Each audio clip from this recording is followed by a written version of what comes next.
제1품 도리천에서 신통을 보이시다. 이와 같이 나는 들었다.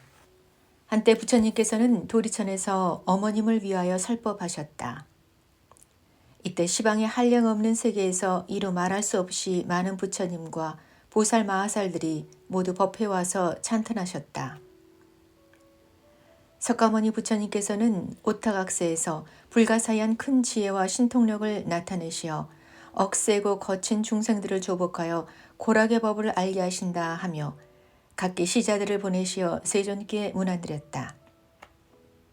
이때 여러께서 웃으시며 백천만억 대광명운을 놓으시니 이른바 대원만 광명운, 대자비 광명운, 대지혜 광명운, 대반야 광명운, 대삼매 광명운, 대길상 광명운, 대복덕 광명운, 대공덕 광명운, 대귀 광명운, 대찬탄 광명운이었다.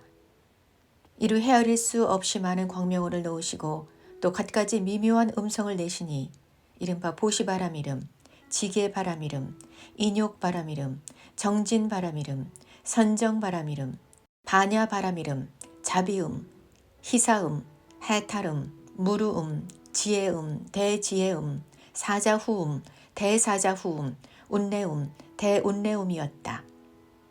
이러한 말로 다할 수 없는 음성을 내시니 사바세계와 타반국토에 있는 무량억의 천신과 용, 귀신들도 도리천궁에 모였다. 이들은 이른바 사천왕천, 도리천, 수염마천, 도솔타천, 화락천, 타화자재천, 범중천, 범보천, 대범천, 소광천, 무량광천, 광음천, 소정천, 무량정천, 변정천, 복생천, 복애천, 광과천, 엄식전, 무량엄식천, 엄식과실천, 무상천, 무번천, 무열천, 선견천, 선현천, 색구경천, 마해수라천, 비상비비상처천의 모든 천신대중, 용의 대중, 귀신의 대중들이었다. 또한 타반국토와 사바세계의 해신, 강신, 하신, 수신, 산신, 지신, 천택신, 묘가신, 주신, 야신, 공신, 천신, 음식신, 초목신들도 모두 법회에 모였다.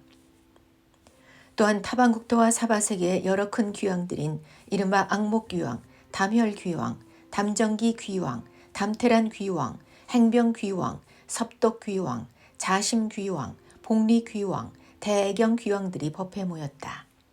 그때 석가모니 부처님께서 문수사리 법왕자 보살 마하살에게 말씀하셨다. 그대는 이 모든 부처님과 보살, 천령, 귀신과 이 세계와 저 세계, 이 국토와 다른 국토로부터 와서 도리천에 모인 대중들의 수를 알 수 있겠는가? 문수사리가 말씀드렸다. 세존이시여, 저의 실력으로는 천겁을 헤아리더라도 알 수 없습니다. 부처님께서 문수사리에게 말씀하셨다. 내가 불안으로도 다 헤아리지 못하겠으니 그들은 모두 지장보살이 오랜 세월 동안 이미 제도했거나 지금 제도 중이거나 앞으로 제도할 이들이며 이미 성취시켰거나 지금 성취 중이거나 앞으로 성취시킬 이들이니라. 문수사리가 부처님께 말씀드렸다. 세존이시여, 저는 오랜 과거로부터 선근을 닦아 걸림없는 지혜를 얻었기에 부처님의 말씀을 믿어 받드옵니다. 그러나 작은 과를 얻은 성문이나 천령팔부, 미래세 모든 중생들은 비록 열의 진실하신 말씀을 듣더라도 반드시 의혹을 품을 것이며 비록 받아 지니더라도 비방하게 될 것이옵니다. 지장보살 마하살이 처음 수행할 때 어떠한 수행과 서원을 세웠기에 이처럼 불가사의한 일을 성취하였는지 세존께서 자세히 말씀하여 주시옵소서. 부처님께서 문수사리에게 말씀하셨다.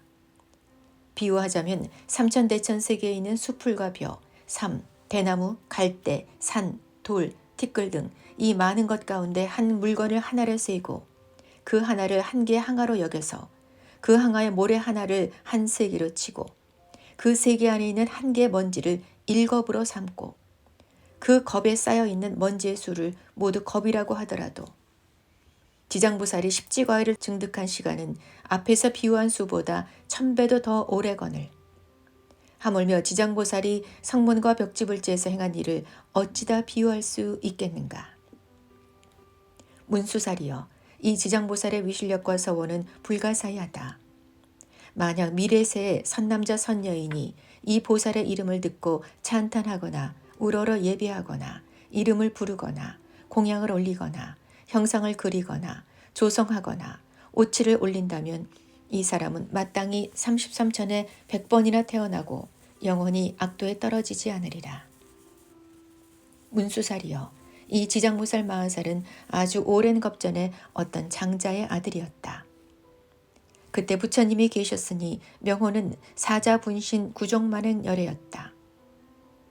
그때 장자의 아들이 부처님의 상호가 천복으로 장엄하심을 보고 그 부처님께 어떤 수행과 서원을 세워야 이런 상호를 얻나이까 하고 여쭈었더니 사자분신 구종만행열애께서 장자의 아들에게 이런 몸을 얻고자 하면 마땅히 오랫동안 온갖 고통받는 중생들을 건져 주어야 한다라고 말씀하셨다.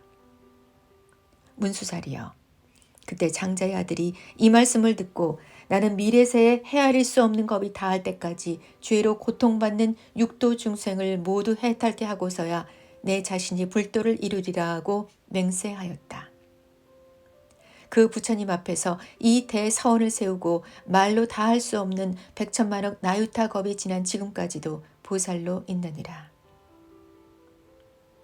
또 아주 오랜 아승기 겁 전에 부처님이 계셨으니 명호는 각화정 자제왕열애를 하셨고 수명은 400천만억의 아승기 겁이었다. 그 부처님의 상법 시대에 어떤 바라문의 딸이 있었는데 숙세복이 두터워 무사람들의 공경을 받았으며 다니고 머물고 앉고 누움에 천신들의 보호를 받았다. 그러나 그의 어머니는 사도를 믿어 항상 삼보를 업신여기던 중 그 딸이 여러 가지 방편을 써서 어머니를 이끌어 바른 소견이 생기게 하였으나 그 어머니는 온전한 믿음을 내지 못한 채 죽어 혼신은 무간지옥에 떨어졌다. 그때 바라문의 딸은 어머니가 살았을 때 인과를 믿지 않아 업에 따라 틀림없이 악도에 갔을 것으로 짐작하여 집을 팔아 마련한 향과 꽃과 여러 가지 공양물로 부처님의 탑사에 큰 공양을 올리고 그 절에 모셔진 각화정 자제왕열의 상을 보니 불상과 탱화의 위용이 단정하고 엄숙하셨다. 바라문의 딸이 조난을 공경히 우러르며 부처님께서는 대각이시라 온갖 지혜를 갖추셨으니 만약 세상에 계셨더라면 제 어머니가 돌아가신 뒤에 여쭈어 보아 반드시 가신 것을 알았을 텐데 라고 생각하고는 오래도록 슬피 울며 열애를 우러러 바라보니 갑자기 공중에서 울고 있는 성녀여, 너무 슬퍼하지 말라. 내가 지금 그대 어머니가 간 곳을 보여주겠다라는 소리가 들려왔다. 그녀는 합장하고 공중을 향하여 어떤 신덕이신데 제 걱정을 풀어주려 하십니까? 저는 어머니가 돌아가신 뒤 밤낮 생각하였으나 어머니가 다시 태어난 곳을 여쭈어 볼 곳이 없었습니다. 라고 하였다. 그때 공중에서 또 나는 그대가 예비한 과거의 각화정 자제왕열애이다. 그대가 어머니를 생각하는 정이 다른 중생들보다 훨씬 많으므로 그대에게 알려주는 것이다. 라는 소리가 들렸다. 바라문의 딸은 이 소리를 듣고 너무 감동하여 몸부림치다 온몸을 다쳤다. 좌우에서 부축하고 돌보아 한참 만에 깨어나 공중을 향하여 원컨대 부처님께서는 저를 불쌍히 여기시어 제 어머니가 태어난 곳을 어서 말씀하여 주시옵소서. 저는 머지않아 죽을 것만 같습니다. 라고 하였다. 그때 각화정 자제왕열애께서는 바라문의 딸에게 그대는 공양을 마친 뒤 곧바로 집으로 돌아가 단정히 앉아 나의 명호를 생각하라. 그러면 곧 그대의 어머니가 태어난 곳을 알게 될 것이다. 고 하셨다.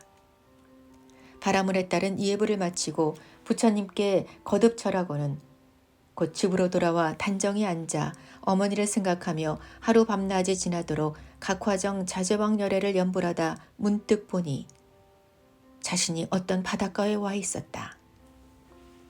끓고 있는 바닷물 위로 몸이 쇠로되어 있는 많은 험악한 짐승들이 동서로 날아다니고 있었고 바닷속에는 100천만이나 되는 남녀들이 물에 빠져 허우적거리다 그 험악한 짐승들에게 잡아먹히는 것이 보였다.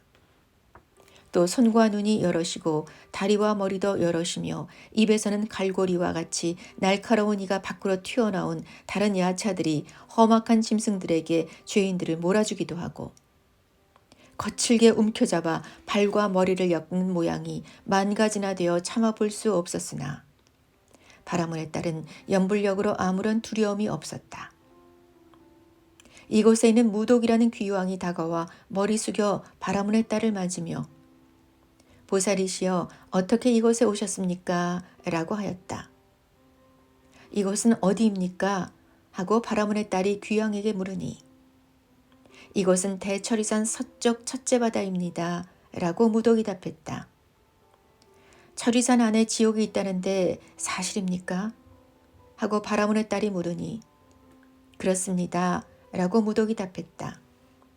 제가 어떻게 이 지옥에 오게 되었습니까? 하고 바라문의 딸이 물으니 부처님의 위실력이 아니면 업력에 의한 것입니다. 이 두 가지가 아니면 이곳에 올 수 없습니다. 라고 무독이 답했다. 저 물은 왜 끓어오르며 어찌하여 죄인들과 악한 짐승들이 많습니까? 하고 바라문의 딸이 또 물으니 무독이 답하기를 이들은 남연무제에서 악업을 지은 중생들로서 살았을 때 착한 일을 한 적이 없고 죽은 지 49일이 지나도록 공덕을 지어주는 이가 없어 본업에 따라 지옥으로 가느라고 자연히 이 바다를 먼저 건너게 됩니다. 이 바다 동쪽 10만 유순을 지나면 또 다른 바다가 있는데 그곳의 고통은 이곳에 배나 되며 그 바다 동쪽에 또 다른 바다가 있는데 거기에 고통은 또 그 배가 됩니다. 이 고통은 삼업으로 지은 악업 때문에 받는 것이므로 업의 바다라고 하는데 여기가 바로 거기입니다. 그러면 지옥은 어디에 있습니까? 하고 바라문의 딸이 다시 무독에게 물으니 그 세 바다 안이 큰 지옥이니 그 수가 100천이지만 각기 다르고 큰 지옥이 18개이며 그 다음이 500개, 그 다음이 1100개로 지독한 고통이 한량없습니다. 하고 무독이 답했다. 제 어머니가 돌아가신 지 오래되지 않았는데 혼신이 어디에 갔는지 알고 싶습니다. 라고 바라문의 딸이 또 말하니 보살의 어머니는 생전에 어떤 일을 했습니까? 라고 무독이 물었다. 제 어머니는 그릇된 소견으로 산보를 헐뜯었고 간혹 잠깐 믿다가도 이내 불경한 짓을 저지르곤 했습니다. 돌아가신 지 오래되지 않았으나 어디에 있는지 모릅니다. 라고 바라문의 딸이 대답했다. 어머니의 성씨가 무엇입니까? 하고 무독이 물으니 제 부모는 모두 바라문인데 아버지는 시라산견, 어머니는 열젤입니다. 라고 답하자 무독이 합장하며 성녀는 근심하거나 슬퍼하지 말고 돌아가십시오. 열젤이 죄녀가 천상에 태어난 지 사흘이 지났습니다.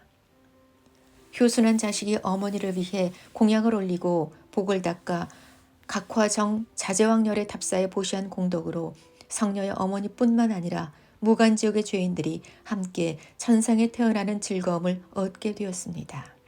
라고 답했다. 무독이 말을 마치고 합장하며 물러가니 바라문의 딸은 꿈결같이 돌아와 이 일을 깨닫고 곧 각화정 자제왕열의 탑전에서 큰 서원을 세우기를 원컨대 저는 미래겁이 다하도록 죄고 중생을 위하여 널리 방편을 펴서 그들을 해탈하도록 할 것입니다. 라고 하였다. 부처님께서 문수사리에게 말씀하셨다. 그때 무독은 지금의 제수보살이고 바라문의 딸은 지금의 지장보살이니라. 제1품이었습니다.